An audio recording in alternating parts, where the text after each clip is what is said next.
Halo, selamat malam. Apa kabar? Sudah jam 8 sekarang. Kita segera mulai siaran langsung live. Hari ini topiknya mengenai karyawan yang lebih kaya dari pengusaha.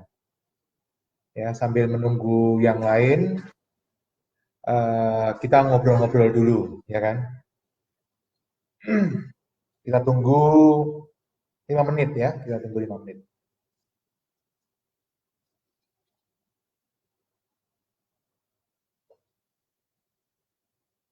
Jadi nanti waktu live, teman-teman juga boleh nanya langsung dengan cara menuliskan komentar di situ ditanyakan. Jadi nanti saya bisa langsung menjawab. Oh, Ibu Alexandria dari Jepang ya, hadir ya. Apa kabar, Bu? Di sana sudah jam 10 ya, Bu ya? Sekarang lagi summer ya, lagi musim typhoon di Jepang. Yang lain juga boleh info saya yang sudah hadir, jadi saya tahu siapa aja yang sudah hadir dan kita bisa segera mulai kalau peserta-pesertanya sudah pada hadir.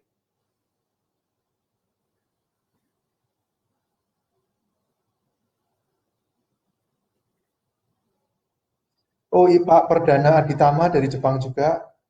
Oh, jangan-jangan siarannya ini hanya dapat terpantau di Jepang ini. Dari Indonesia nggak bisa terpantau ya. Kok eh, yang live dari Jepang, Ibu Alexandria dan Pak Perdana Aditama? Enggak ya. Eh, Suara cukup jelas, Pak Abinaya Alex si dari Taiwan. Taiwannya di mana, Pak? Taipei kali ya? Atau Kaohsiung kali? Sudah hadir juga. Ini malah pesertanya banyak yang dari luar negeri ini.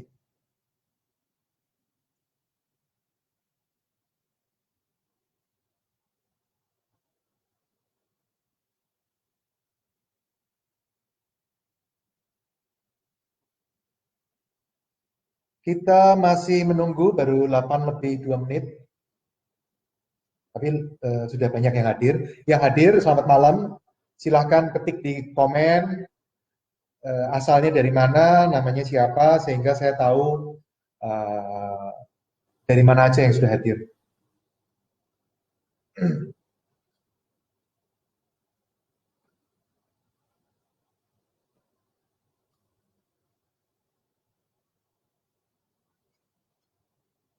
Pak Abdul Muiz Al-Karim juga sudah bergabung. Yang lain siapa lagi yang sudah bergabung? Di sini sudah jam 8 sekarang, kantor sudah sepi. Sendirian saya di kantor, AC-nya dingin. Oke, kita tunggu 2 menit lagi, terus langsung kita bisa mulai. Pak Iskandar Zulkarnain, Cilegon. Apa kabar Pak? Selamat malam. Pak Maksi, Tangerang. Selamat malam. Pak Bedi Purnomo, BSD. Selamat malam Pak. Pak Thomas, Jakarta. Selamat malam juga. Saya baru pertama kali pakai notebook, jadi mungkin agak kagok sedikit ya cara operasikannya.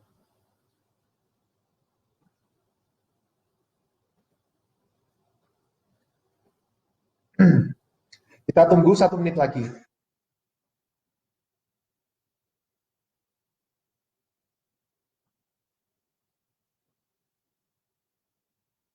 Masih 1 menit.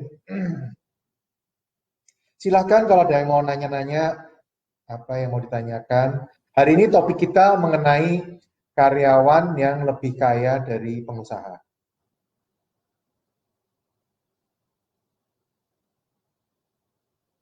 Kita tunggu 30 detik.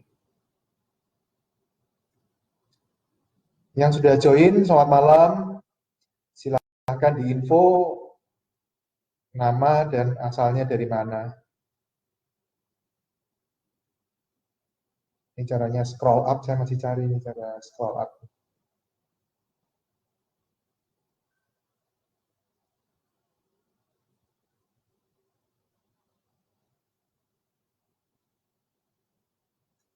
Nah, sudah saya full screen, jadi saya sekarang bisa baca. Pak Junianto, Tangerang, suaranya jelas ya Pak ya. Terima kasih. Pak Noveriansyah, Semarang kalau saya nggak salah ya. Apa kabar Pak? Selamat malam.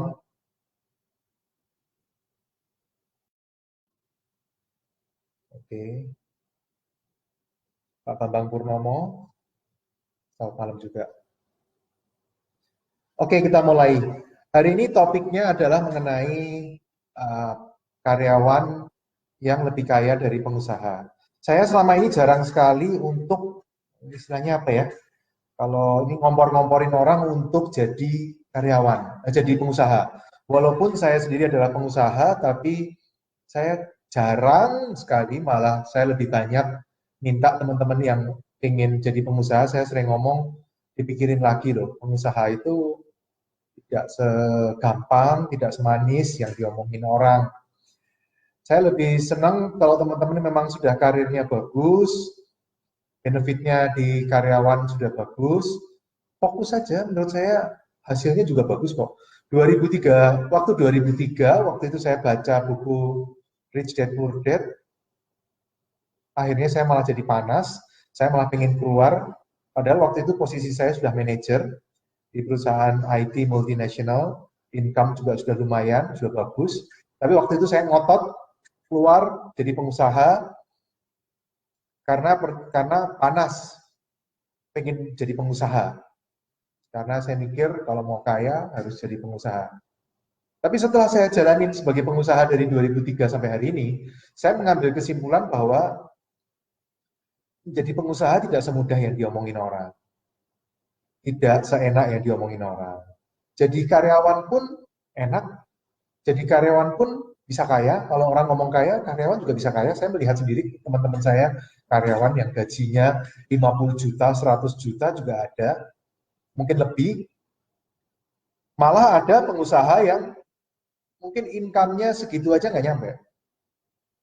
Gajinya atau income-nya lebih kecil daripada teman-teman yang sebagai karyawan. Saya ngerasain sendiri dari tahun 2003 sampai 2008. Selama 5 tahun, income saya itu tidak lebih besar daripada gaji waktu jadi karyawan tahun 2001-2002. Selama 5 tahun, rata-rata per bulan income-nya tidak lebih besar dari gaji saya waktu jadi karyawan. Dari situ saya melihat bahwa sebenarnya jadi karyawan atau pengusaha sebenarnya sama kalau dari sisi income. Tergantung kita bagaimana bekerja, hasilnya seperti apa. Nah, nanti yang akhirnya membedakan antara karyawan dengan pengusaha, menurut saya bukan di gajinya atau income-nya, tapi malah di investasinya. Nanti kita bahas, ya. Nah, biasanya ada 4 kategori, ya kan? ESBI, ya kan? E itu employee, di sisi kiri atas. Kemudian S itu self-employed, itu sisi kiri. Sisi kiri ini bekerja dengan waktu. Jadi kalau tidak kerja, tidak dapat income. Itu sisi kiri. Yang sisi kanan, B dan I ya, business owner dan investor. Kita bahas satu-satu. E, employee adalah karyawan. Karyawan itu bekerja ke orang, punya atasan, atau punya bekerja ke perusahaan, mendapat gaji. Gaji income-nya relatif tetap dan stabil, relatif ya, setiap bulan. Sehingga dia nggak pusing, tapi jam kerjanya juga relatif tetap. Jadi dia harus bekerja untuk mendapatkan uang. Selain itu ada self-employed. Self-employed ini adalah orang yang bekerja sendiri, tidak bekerja ke orang lain, tapi sama, kalau nggak bekerja juga nggak dapat duit. Contohnya orang yang buka toko. Orang yang buka toko, kalau dia nggak buka tokonya, income-nya habis. Karena kenapa? Karena karyawannya dia sendiri. Contoh lainnya adalah pekerjaan-pekerjaan profesional, misalnya seperti notaris. Notaris itu kalau nggak bekerja, nggak dapat uang, income. Dokter juga termasuk. Dokter kalau nggak praktek nggak dapat uang.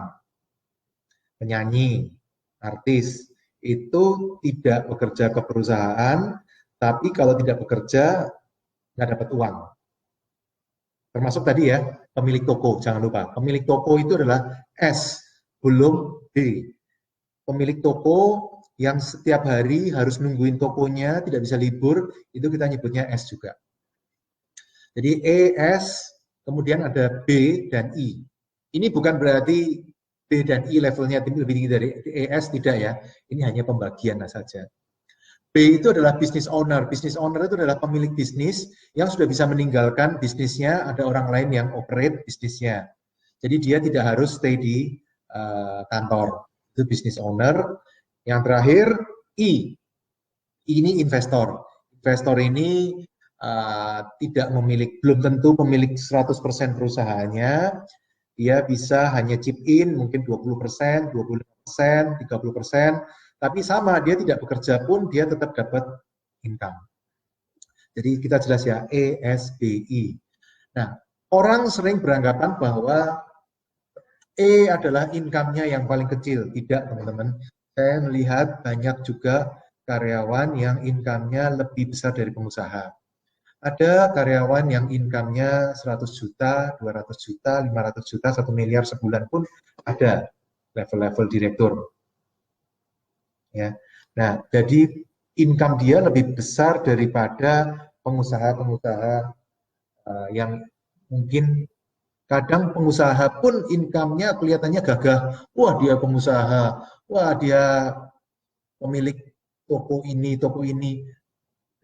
Kadang kalau kita melihat income-nya setelah dipotong dengan harus bayar gaji karyawan, harus bayar listrik, harus bayar pajak, harus bayar segala macam, income-nya belum tentu lebih besar daripada karyawan-karyawan tersebut. Ya, ESBI kita sudah bahas. Anggapan yang salah adalah orang sering menganggap bahwa pengusaha pasti kaya. Tidak, teman-teman. Saya sebagai pengusaha, saya tahu. Sudah banyak pengusaha-pengusaha yang saya ketemuin, ada yang memang berhasil, ada yang tidak berhasil. Yang berhasil bagus, dan orang sering menyorot hanya yang berhasil-berhasil. Padahal yang tidak berhasil juga banyak, yang ninggalin masalah di sini, utang di sana, utang di sini, nggak bisa bayar, itu juga banyak. Karena itu setelah melihat kenyataan seperti itu, sampai sekarang saya selalu ngomong, belum tentu namanya pengusaha lebih kaya dari karyawan, belum tentu pengusaha lebih besar income-nya dari karyawan, belum tentu. Ya, pengusaha yang tipu sana tipu sini banyak ya. Banyak yang kena kasus juga kan, kena kasus hukum, pengusaha tapi kena kasus hukum karena tipu sana tipu sini. Nah, anggapan itu salah. Pengusaha belum tentu kaya, karyawan belum tentu miskin. Tapi pengusaha yang kaya ada nggak Pak? Ada. Karyawan yang miskin ada nggak? Ada. Tapi itu bukan jaminan karyawan, pengusaha pasti otomatis pengusaha pasti kaya, karyawan pasti miskin, tidak sama sekali. Ya, nanti yang membedakan adalah investasinya. Teman-teman, salah satu buku yang saya rekomendasikan ke teman-teman adalah buku Richest Man in the Babylon. Saya sangat suka sekali dengan buku itu. Buku itu buku tentang investasi, tapi sudah lama, tahun 1920 kalau nggak salah. Ya, temanya tentang orang kaya di negara Babilonia. Dia yang ditanyain orang, kamu kok bisa kaya, caranya gimana? Nah, nanti dia sharing di situ. Memang itu cerita hanya cerita fiksi, tapi dari situ banyak sekali pelajaran yang diambil. Satu, bagaimana mengalokasikan income kita. Sekecil apapun income kita, kita harus bisa mengalokasikan untuk tabungan. Buku itu bagus. Kemudian bagaimana tabungan itu nanti dikumpulkan, dikembangkan, kemudian diinvestasikan.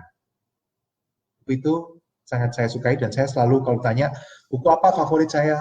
Buku favorit saya selama ini hanya dua.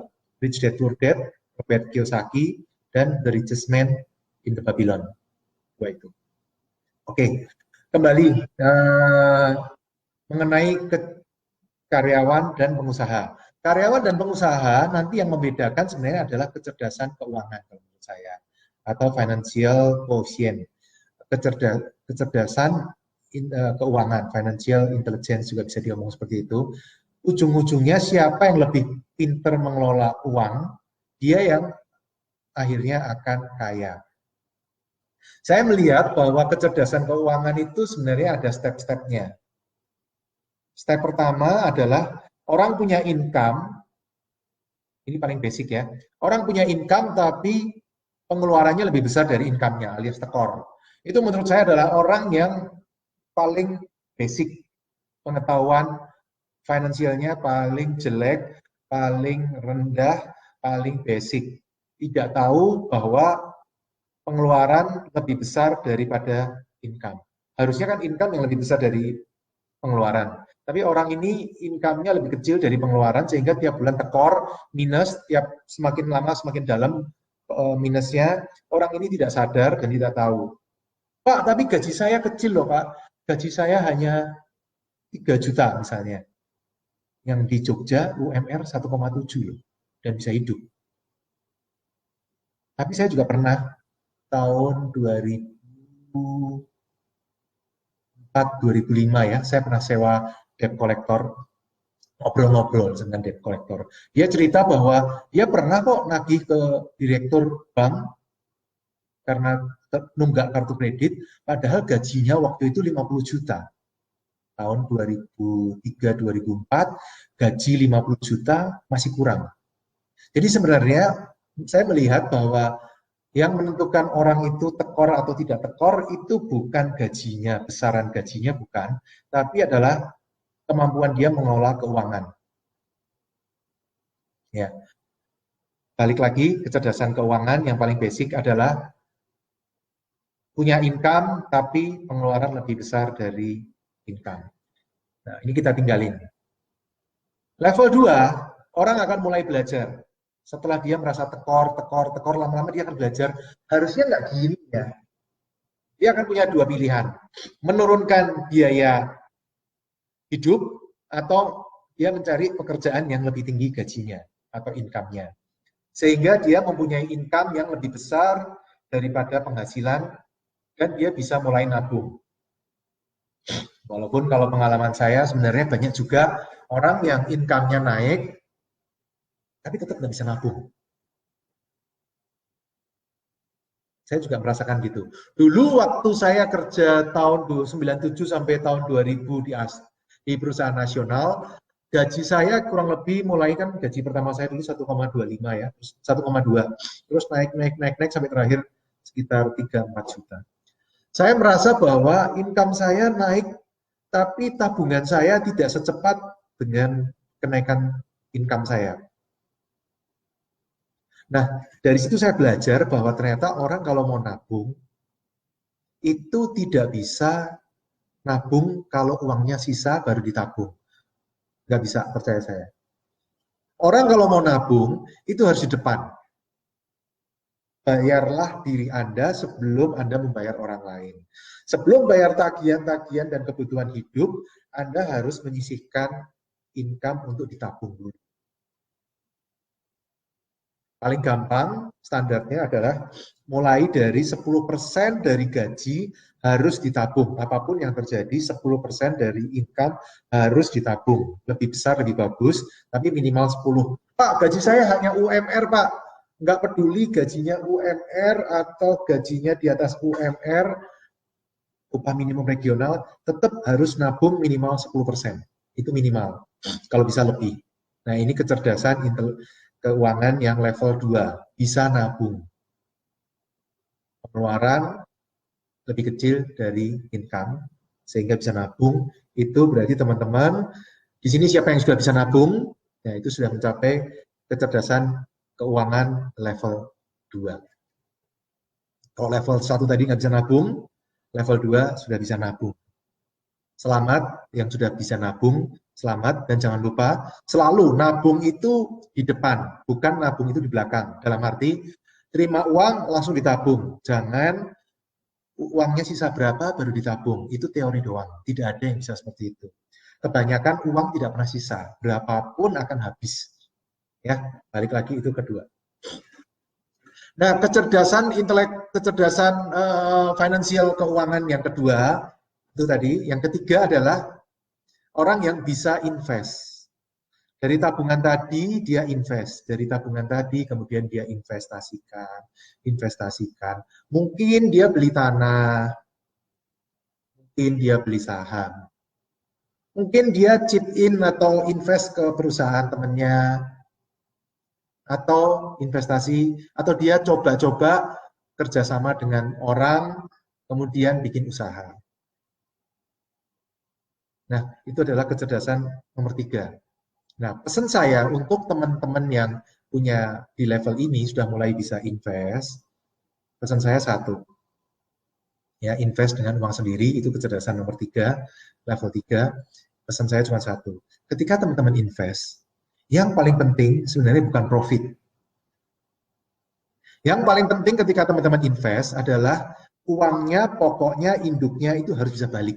Safety nomor 1, profit nomor 2. Jangan silau dengan profit, kasih tahu, wah profitnya gini, gini, gini, gini. Nah, banyak orang-orang yang akhirnya malah silau dengan profit, sehingga melupakan safety, keamanan. Kalau investasi, yang paling penting pertama adalah keamanan dulu. Pastikan bahwa investasi tersebut aman. Sama, beli saham pun sama. Beli saham, teman-teman pastikan aman, fundamental perusahaannya bagus. Bukan katanya bagus, gosipnya gini. Pastikan bagus, sehingga ketika teman-teman invest, profit nomor 2, yang penting induknya bisa balik dulu. Kenapa? Karena untuk mengumpulkan induknya itu susahnya setengah mati gitu loh. Nah, ketika teman-teman silau dengan profit, begitu itu induknya bablas, kita harus mengumpulkan dari awal lagi, itu susah. Beda halnya dengan profitnya tidak dapat, oh akhirnya profitnya gagal, tapi induknya ada, nggak masalah, kita tinggal pindahin, gampang, tapi induknya ada gitu. Nah, yang paling penting adalah safety teman-teman di nomor 3 ini. Salah satu tips juga adalah investlah di orang yang berpengalaman. Jangan ada orang yang tahu-tahu datang ke teman-teman terus ngomong, saya punya ide nih, kita bikin online seperti ini, pasti untung, dia bilang. Tapi ketika teman-teman tanya, kamu sudah pengalaman mengelola itu belum? Dia bilang, enggak, saya belum pengalaman, tapi saya yakin ini idenya bagus.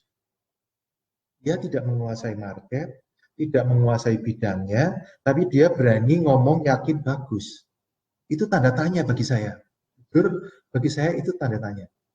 Saya tidak akan invest di orang-orang seperti itu. Saya lebih suka ya kalau invest itu ke orang yang selama ini sudah mengelola bidang itu, katakanlah 5 tahun atau lebih, terus dia butuh modal. Nah, perusahaan yang sudah melewati masa 5 tahun itu jauh lebih safe daripada perusahaan yang baru buka. Ada pepatah bahwa perusahaan yang baru buka, di tahun pertama 9 dari 10 perusahaan yang baru buka pada tahun pertama akan tutup atau gulung tikar. Lihat aja, di mana-mana baru buka, belum setahun tutup. Apapun alasannya, ada yang mungkin sepi, ada yang karyawannya keluar, ada yang barangnya, supply-nya sudah tidak ada yang alasannya mau perpanjangan sewanya mahal, apapun alasannya, 9 dari 10 bisnis mati di tahun pertama. Hanya 1 yang berhasil. Nah, apakah teman-teman mau invest di perusahaan yang kan berhasilnya cuma 10%? 1 dari 10 yang berhasil. Jadi teman-teman invest 10 kali, hanya 1 yang berhasil. Apakah teman-teman mau invest di perusahaan seperti itu? Kalau saya nggak mau. Sayang, uang saya buat taruhan seperti itu sayang. Kalau teman-teman mau taruhan, judi, itu judi loh, 1 dari 10 loh kemungkinan berhasilnya. Judi aja masih kemungkinan 1 banding 3 atau 1 banding 2. Kalau teman-teman cuma milih itu yang main dadu, tapi milih besar apa kecil ya kan. Kalau kecil berarti 1, 2, 3 itu angka kecil, 4, 5, 6 dianggap besar. Itu kans menangnya 1 banding 2 loh. Nah ini kans menangnya 1 banding 10. Apakah teman-teman mau invest seperti itu? Kalau saya enggak. Saya enggak suka invest di perusahaan yang kecil, yang baru mulai, saya enggak suka. Nah, apa yang terjadi dengan perusahaan-perusahaan yang bertahan di tahun pertama? Setelah perusahaan-perusahaan itu bertahan di tahun pertama, dalam 5 tahun mereka akan diuji lagi.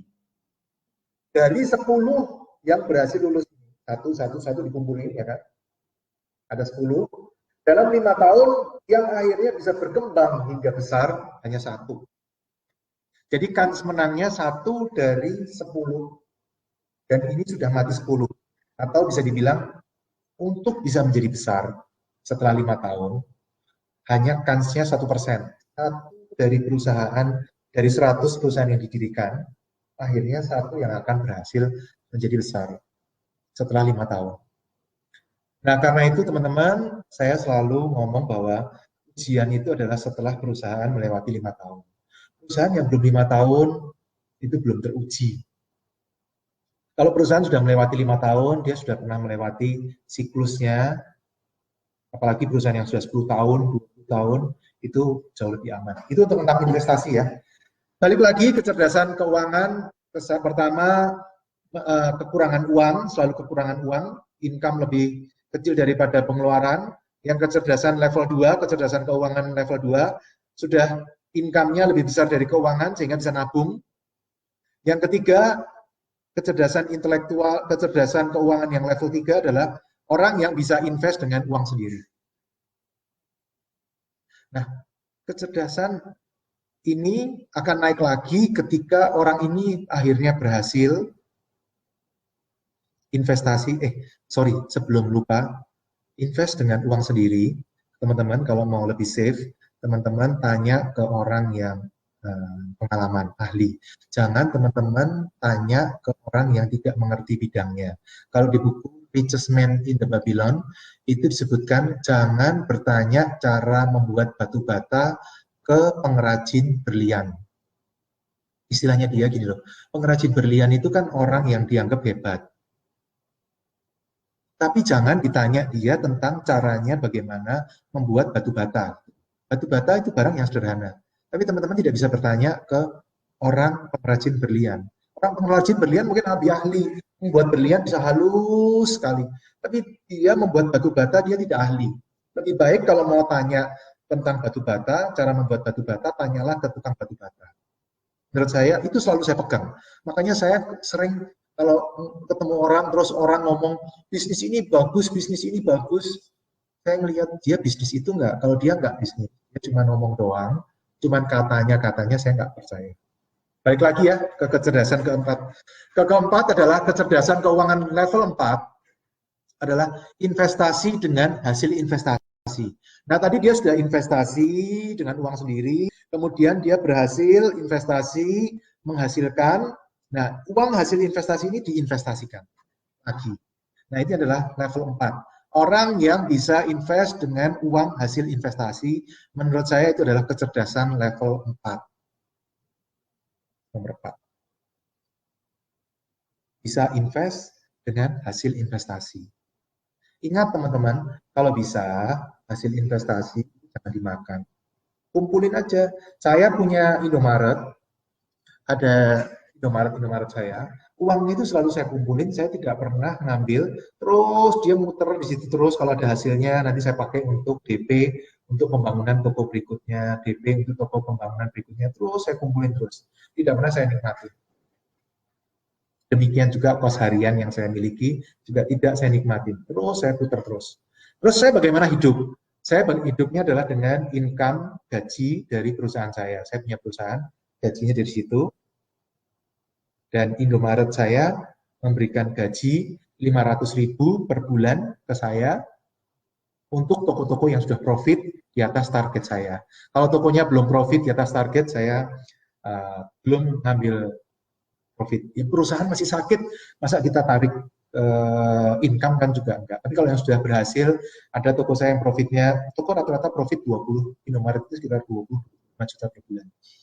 Saya ambil 500.000 sebagai gaji saya lah, uang lelah saya, ya itu uang saya sendirikan, ini adalah yang saya nikmati. Kembali ke kecerdasan nomor 4 tadi adalah invest dengan hasil investasi, itu adalah keempat.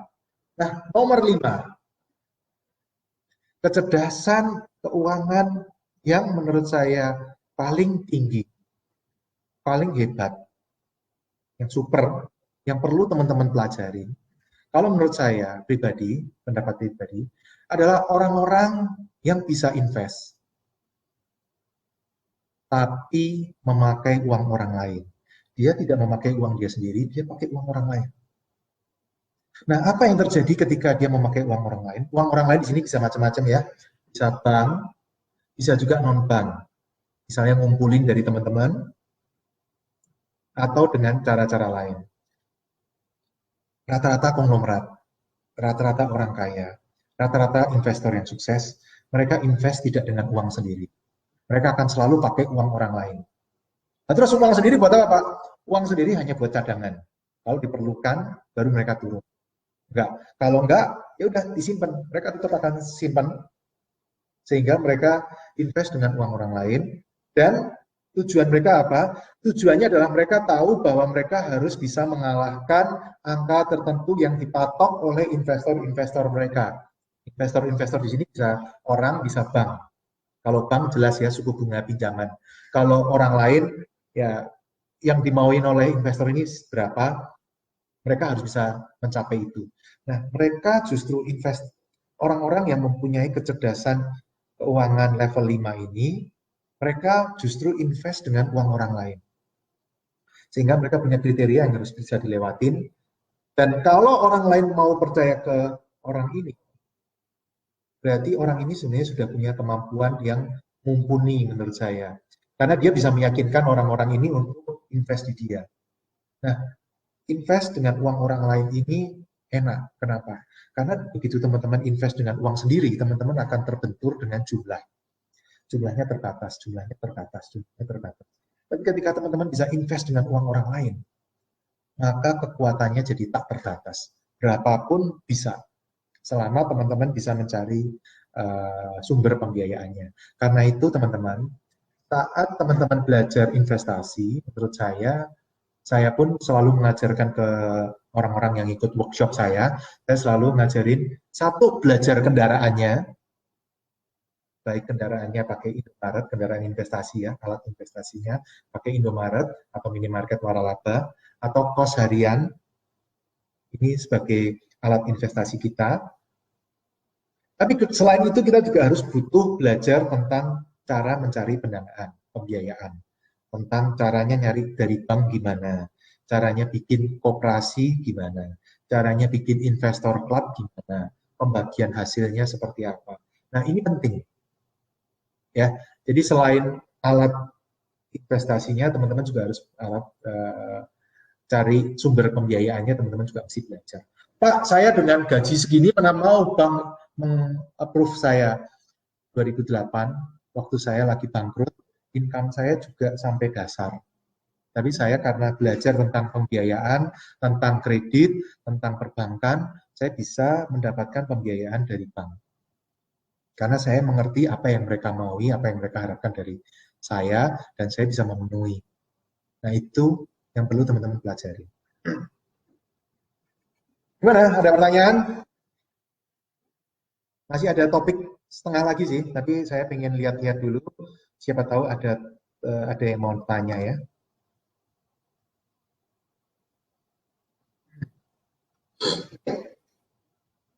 Ini screen-nya saya bikin full, supaya saya bisa baca pertanyaan-pertanyaannya dari teman-teman.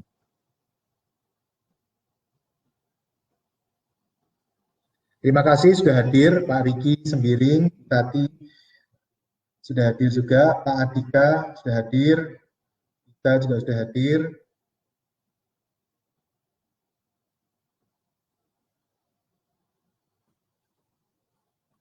Ini bos saya sudah hadir juga.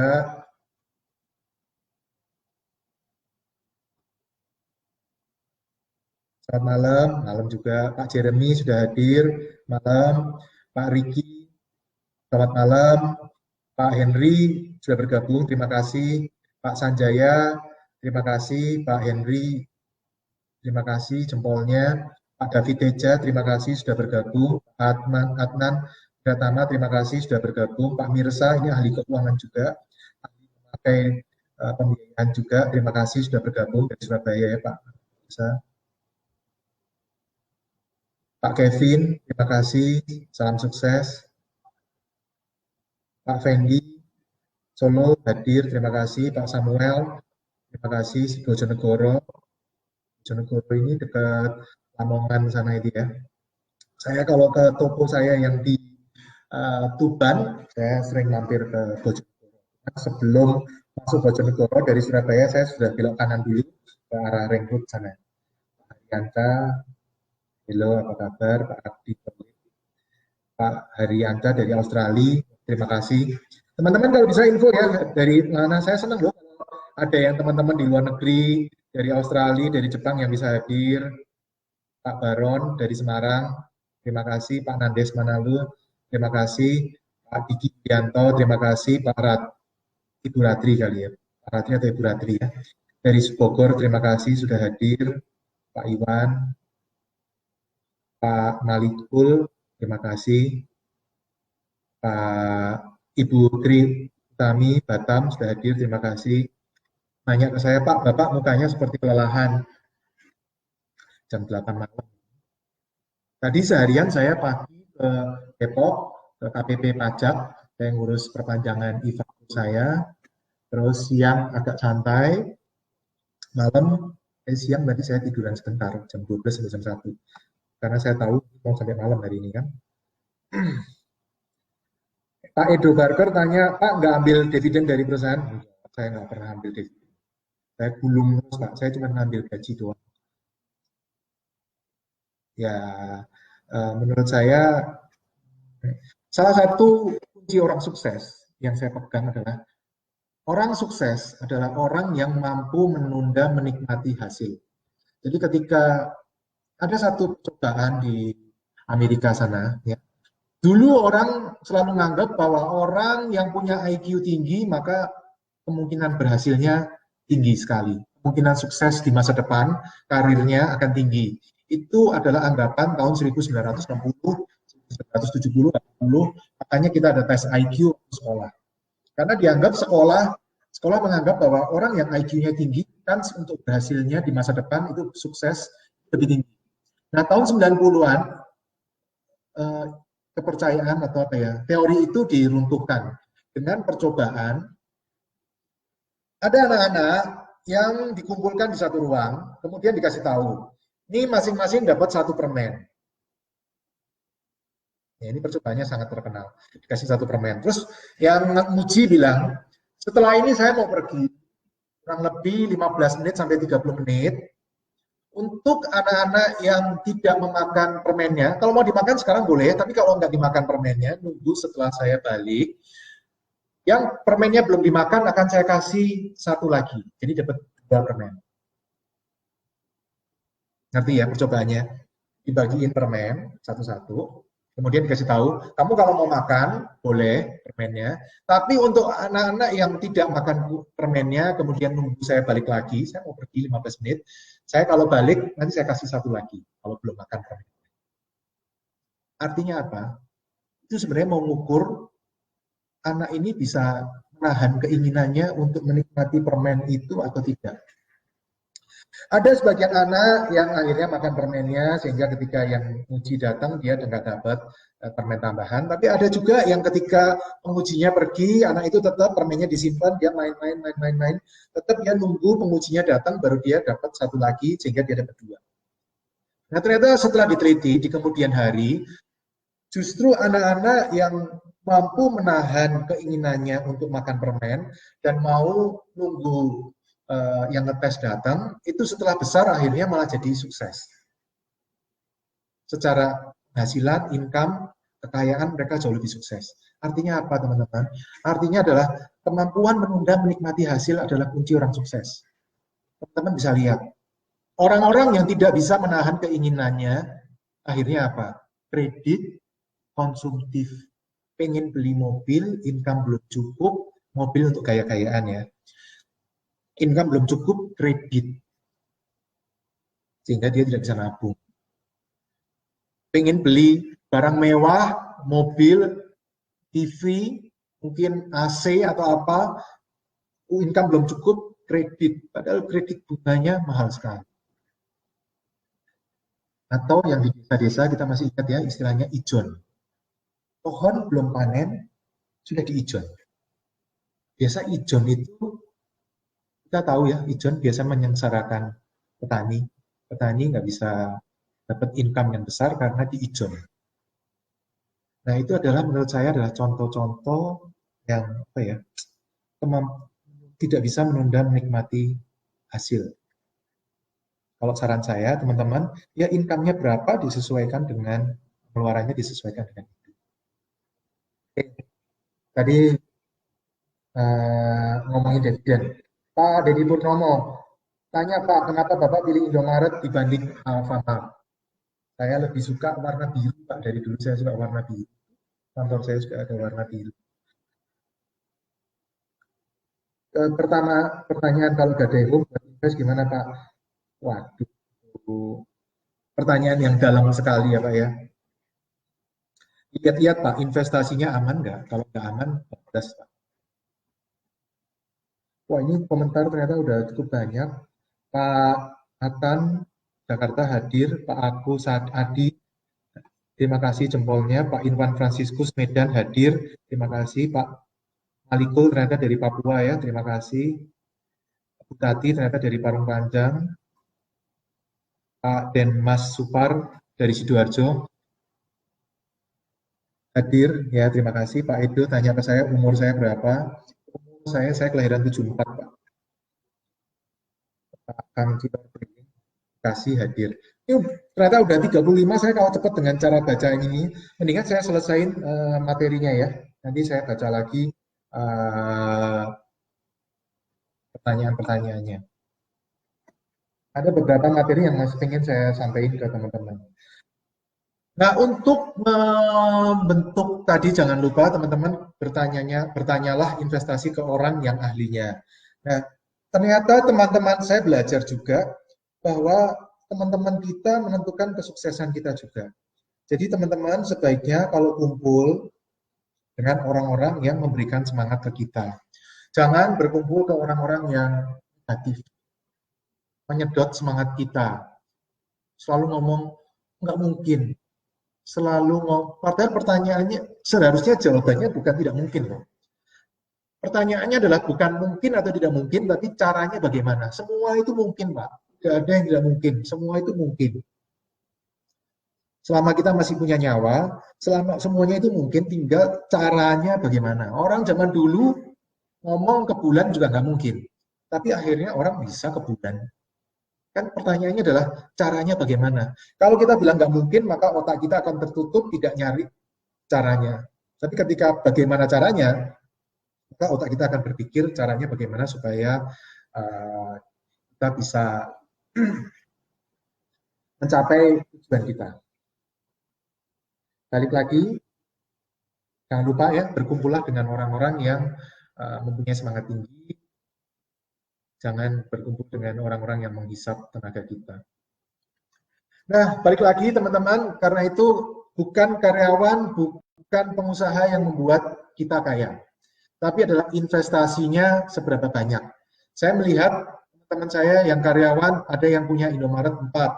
Ada teman saya di Surabaya, 1 karyawan, tapi Indomaretnya punya 4. Nah, dia lebih miskin dari pengusaha? Belum tentu. Saya yakin dia jauh lebih kaya daripada pengusaha. Toko Pak Indomaret, kira-kira 1 toko anggap 20 juta Pak. Sebulan dia income-nya 80 juta Pak. Belum ditambah gajinya dia dari karyawan. Ya. Jadi itu adalah mitos yang tidak benar bahwa pengusaha lebih kaya dari karyawan. Tidak Pak. Yang menentukan kaya atau tidak adalah income-nya, investasinya. Kenapa kita harus investasi? 1, investasi menambah income kita. Ya kan? Kita nabung uang kita pakai untuk investasi, hasil investasinya menambah lagi income kita. 1, income kita semakin besar. Itu adalah keuntungan investasi. Kedua, persiapan hari tua, Pak. Tidak ada orang di dunia yang tidak pensiun. Semua pasti pensiun. Suka atau tidak suka, kita akan pensiun. Baik sukarela pensiun maupun pensiun karena dipaksa. Berapa hari ini ada berita ya, Jack Ma, salah satu orang terkaya di China, pun pensiun pada umur 40. Dia bilang, saya ingin mati di pantai, saya nggak ingin mati di kantor. Artinya apa? dia ingin pensiun menikmati hidup. Apakah teman-teman, kalau yang punya toko, misalnya pengusaha, pagi jam 8 buka toko, malam jam 8 tutup toko, pagi buka jam 8, malam tutup toko lagi jam 8. Setiap hari seperti itu, harus nungguin pengusaha seperti itu? Atau teman-teman milih menjadi investor, sehingga uangnya bisa bekerja. Ingat, kita tidak boleh bekerja untuk uang, kita harus bekerja. Kita tidak boleh bekerja untuk uang. Kenapa? Karena uang harus bekerja untuk kita.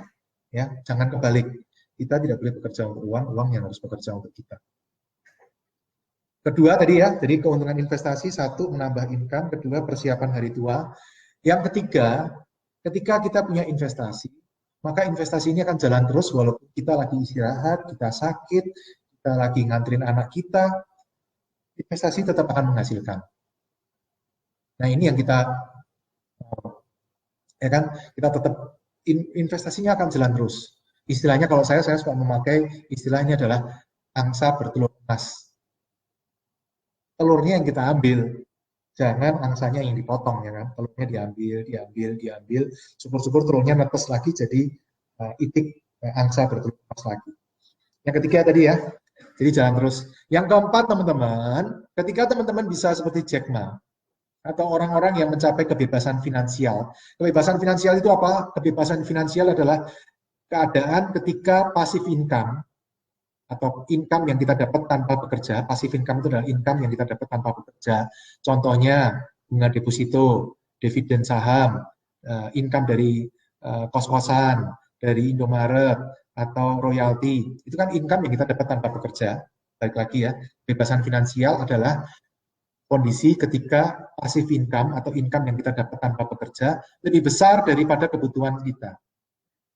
Contohnya ketika kita punya kebutuhan hidup 10 juta, tapi passive income kita lebih dari 10 juta, katakanlah 11 juta, maka apa yang terjadi? Yang terjadi adalah orang itu sebenarnya tidak perlu bekerja. Income-nya sudah cukup karena passive income-nya lebih besar daripada kebutuhan dia. Ingat, kebutuhannya 10, passive income-nya 11 juta. Anggap misalnya yang paling gampang di logika, misalnya dapat bunga deposito setiap bulan 11 juta. Padahal kebutuhan dia 10 juta. Maka sebenarnya orang ini praktis secara keuangan tidak perlu bekerja. Ya kan? Nah, itu yang kita sebut financial freedom atau kebebasan finansial. Orang kaya adalah orang yang mencapai kebebasan finansial. Kenapa? Karena orang itu tidak perlu bekerja, uang sudah cukup. Nah, apa yang terjadi ketika orang sudah mencapai financial freedom? Orang ini bisa aktualisasi diri. Pengen apa, jalanin. Pengen sosial, jadi pekerja sosial, membantu di tempat bencana, jalan. Dia nggak takut income-nya kurang, enggak. Karena pasif income-nya sudah jalan. Orang ini bisa punya aktualisasi diri. Orang ini pengen jadi penyanyi. Dia akan penyanyi dengan sepenuh hati, dia tidak mikir masalah honornya. Kenapa? Karena income-nya sudah cukup, sudah lebih dari cukup. Dia tidak dikejar-kejar lagi oleh kebutuhan finansial. Nah, orang-orang yang mencapai level financial freedom ini, dia bisa menikmati hidup lebih baik, dia bisa aktualisasi diri sehingga berkarya ke sesama manusianya lebih baik daripada orang-orang yang dikejar kebutuhan akan uang. Itu adalah salah satu keuntungan investasi. Nah, saya yakin teman-teman di sini juga ingin kan ya mencapai titik financial freedom. Caranya gimana? Mulai bangun investasi. Kelima, keuntungan investasi adalah kita mempunyai lebih banyak waktu dengan orang-orang yang kita cintai. Kalau financial freedom, kita nggak perlu bekerja atau pekerjaan bisa kita atur sesuai waktu kita. Mau nganterin anak sekolah bisa, mau jemput anak sekolah bisa, mau anterin anak les bisa, mau nungguin anak les juga bisa. Ibunya dari luar kota datang mau nemenin, minta dia ke rumah ibunya, dia bisa datang. Ini adalah hidup yang kita cita-citakan. Kita ngomong bahwa kita bekerja untuk orang yang kita cintai. Tapi kita juga harus bisa menikmati waktu dengan orang-orang yang kita cintai. Ya kan? Di dunia ini yang paling berharga adalah waktu. Itu tidak bisa dibeli. Nah, waktu dengan orang-orang yang kita cintai itu penting. Bukan masalah duit, tapi kita bisa pergi sama-sama, kita bisa menikmati hidup sama-sama, kita bisa menikmati waktu sama-sama. Nah, itu adalah keuntungan investasi. Karena itu teman-teman, Untuk yang belum punya passive income, segera bangun passive income. Passive income bangunnya macam-macam. Kalau saya lebih senang membangun passive income yang berbasis pada properti. Saya senang. Saya dari dulu tuh selalu mikir ingin beli properti. Tapi saya nggak mau sembarang properti. Saya maunya properti yang ada income-nya. Tapi pertanyaan berikutnya, kalau beli properti yang ada income-nya, uangnya dari mana kalau nggak punya uang? Maka kita mesti pinjam atau investor uang orang lain. Berarti income properti tersebut harus lebih tinggi daripada bunga atau yang dimaui oleh orang lain yang invest di kita. Ya dong, harus ada selisihnya. Minimal sama untuk bisa kita membeli itu dengan uang orang lain. Nah, ilmu yang tertinggi lagi, kalau teman-teman bisa melakukan itu tanpa mengeluarkan modal. Kenapa? Ketika teman-teman tidak mengeluarkan modal, teman-teman bisa invest sebanyak-banyaknya. Tapi itu lebih dalam itu. Udah, teman-teman fokus dulu cari properti yang income-nya lebih besar dari bunga itu dulu, sampai di situ dulu. Sarana investasi macam-macam, bisa dari tabungan, teman-teman bisa nabung, itu investasi juga. Bisa dari saham, saran saya ya, kalau bisa beli sahamnya yang fundamentalnya bagus, bukan saham yang gorengan ya, istilahnya gorengan. Saya bukan ahli saham, saya fokus hanya di properti yang di atasnya ada Indomaret atau kos harian. Nah, mana yang lebih bagus, Indomaret atau kos harian? Kapan-kapan kita ngobrol. Kurang lebih sharing saya seperti itu. Jadi kesimpulannya, mana yang lebih karyawan lebih kaya dari pengusaha? Tanda tanya, itu bisa, dan saya yakin banyak karyawan yang lebih kaya dari pengusaha. Pengusaha bukan jaminan menjadi orang kaya. Oke, kita baca lagi pertanyaan-pertanyaannya. Pertanyaannya sudah jadi 50 komentarnya ya, jadi saya harus baca satu-satu, pelan-pelan.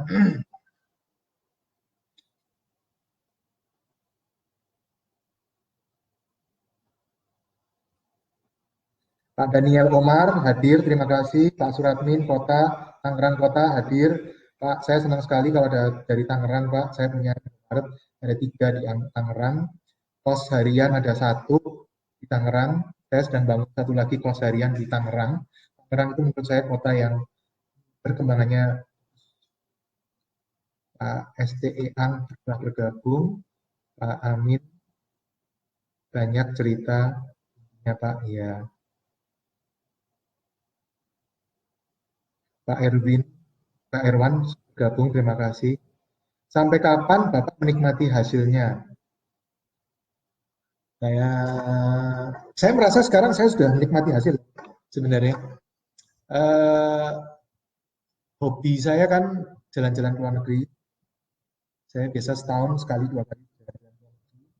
Tahun ini saya ke Italia, ke Prancis, ke Spanyol, ada 7 negara.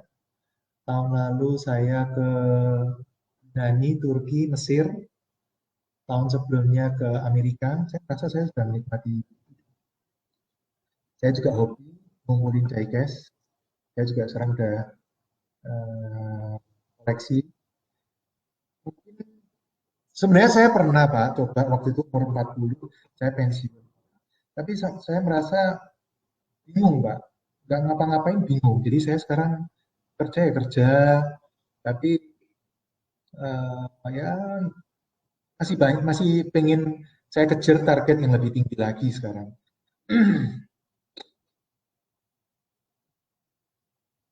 Wah, Pak Inwan Francisco pertanyaannya bagus Pak. Anak-anak yang diuji dengan tadi usia berapa ya Pak? Oh itu ceritanya panjang Pak. Baca aja penelitiannya itu panjang. Bahkan sekarang ada yang dibantah lagi. Anaknya mesti dicek Pak. Anaknya anak orang kaya atau anak orang miskin. Nah, anak orang miskin mungkin permen sesuatu yang berharga bagi dia. Tapi anak orang kaya tidak.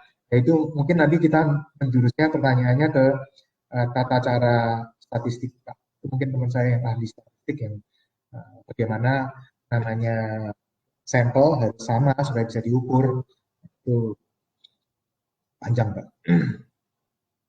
Pak Suryadi terima kasih, Pak Ismu terima kasih sudah bergabung, Pak Yadi Jakarta sudah bergabung, terima kasih.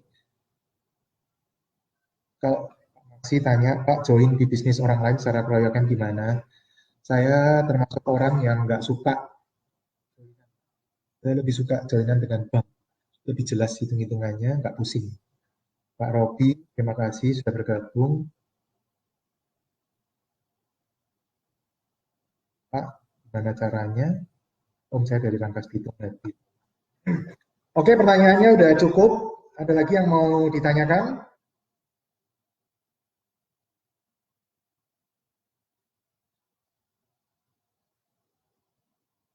Dari saya cukup, sekian. Terima kasih teman-teman sudah hadir. Saya senang sekali teman-teman mau mendengarkan sharing hari ini. Intinya gini loh teman-teman, intinya saya tuh pengen ngomong bahwa anggapan bahwa pengusaha itu selalu lebih kaya dari karyawan itu salah. Dan teman yang karyawan tidak harus teman-teman menjadi pengusaha.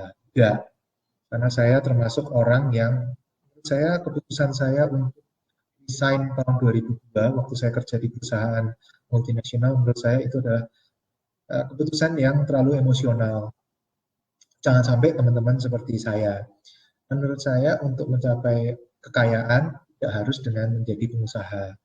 Buat apa menjadi pengusaha ketika waktunya jadi terkunci juga, dia nggak bisa ngapa-ngapain, setiap hari harus jaga toko, harus jaga usahanya, sehingga tidak punya waktu dengan keluarganya.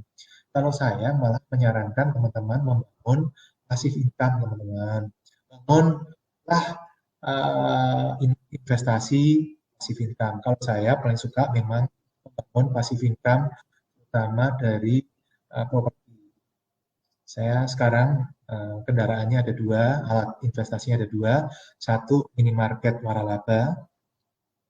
Nanti cari aja di page ini ada beberapa tentang minimarket waralaba, tentang kos harian. Saya juga suka. Intinya itu saya banyak investasi di situ. Untuk topik-topik lain teman-teman juga bisa cari di page fanpage ini. Dari saya cukup, terima kasih. Saya berharap teman-teman bisa memulai membangun passive income. Untuk teman-teman yang berminat bergabung ke workshop, juga bisa langsung menghubungi admin Pak Jeremy dan Mbak Dita. Ini kebetulan jadwal terdekat adalah saya ngadain workshop itu biasa 1-2 bulan sekali. Jadwal terdekat adalah besok Sabtu. Nanti ada lagi mungkin di Surabaya kemungkinan ya November dan Desember di Jakarta. Oke, dari saya terima kasih. Saya Pipo Hardianto. Terima kasih sudah mendengarkan sharing hari ini. Semoga bermanfaat. Saya minta maaf bila ada salah kata, salah tindakan, atau salah pemikiran. Tapi ujung-ujungnya saya cuma satu. Saya ingin teman-teman membangun investasi, membangun passive income, dan merasakan enaknya passive income seperti yang saya alami. Terima kasih, sampai bertemu next webinar. Selamat malam.